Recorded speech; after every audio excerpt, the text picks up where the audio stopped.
Ya Pak, kita melihat saat ini ya, perkembangan khususnya untuk para pemimpin di Kalimantan Tengah, masa jabatan bupati sudah hampir selesai. Kurang lebih 5 hari lagi ya, per tanggal 23 mungkin sudah masuk PJ ya. Nah, nah pemerintah daerah tidak terlepas peran pentingnya tuan di Bapeda, Badan Perencanaan Daerah. Nah, yang maksud Badan Perencanaan Daerah itu sepengetahuan Anda mantan Ketua DPRD apa sih Bang? Ya, terima kasih Bang Taufik. Jadi, pertama-tama saya mau mengucapkan selamat menjelang purna tugas kepada kurang lebih 10 kabupaten dan 1 kota kalau tidak salah di Provinsi Kalimantan Tengah, kepada para bupati dan wali kota yang akan menjelang purna. Saya ucapkan selamat atas pengabdiannya, dan mungkin saya juga patut mengapresiasi kerja-kerja beliau selama kurang lebih 5 tahun hingga menjelang purna ini, sehingga nanti pada saat ada purna tugas kemudian ditempati oleh pejabat bupati yang ditunjuk oleh Kementerian Dalam Negeri berdasarkan usulan dari daerah, mudah-mudahan ini bisa berkesinambungan dengan baik.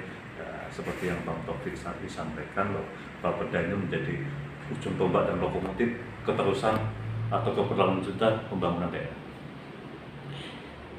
Nah, kalau kita melihat yang intinya dari Bapeda itu apa sebenarnya?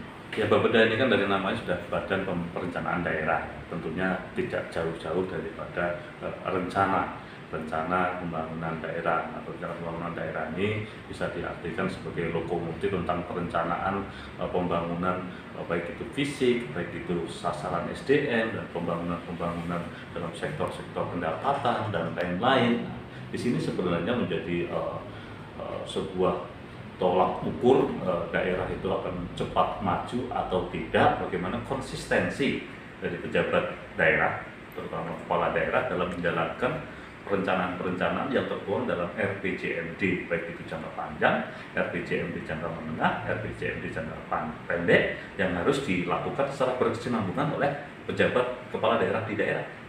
Nah, kalau kita melihat perencanaan kan, kalau perencanaan kan hanya beberapa desain ya. Tapi pada intinya beberapa kajian juga di sana.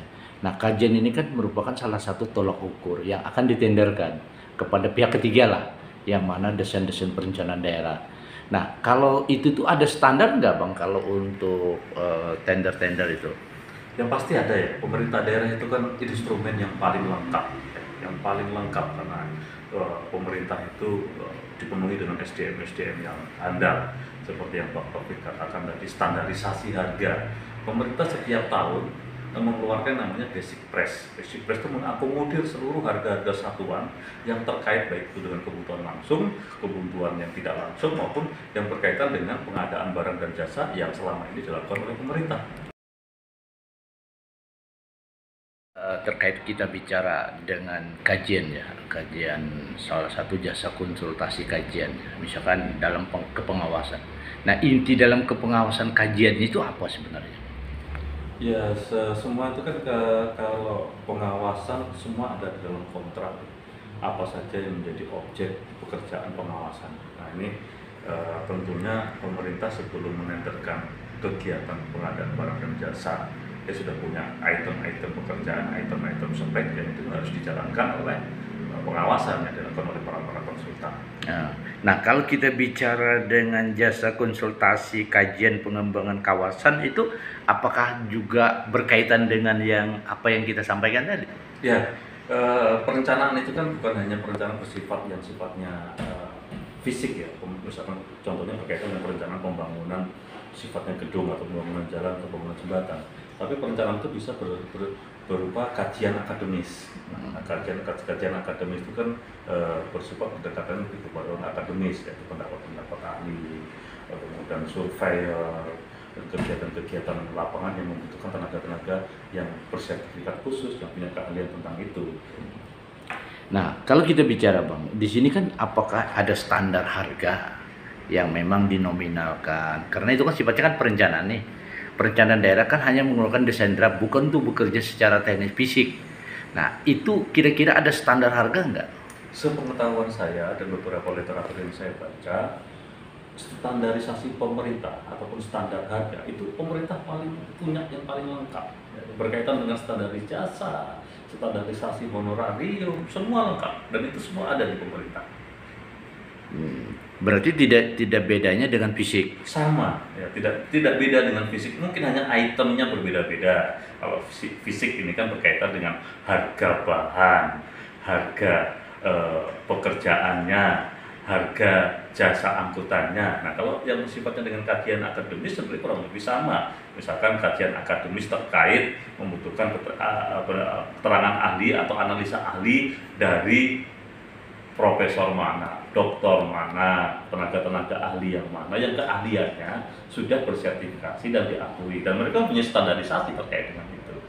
Tapi kira-kira kalau kita melihat dari itu, ada ndak bisa bermain markup dalam satu kegiatan-kegiatan itu? Semua bidang sangat memungkinkan, kembali kepada integritas masing-masing ya.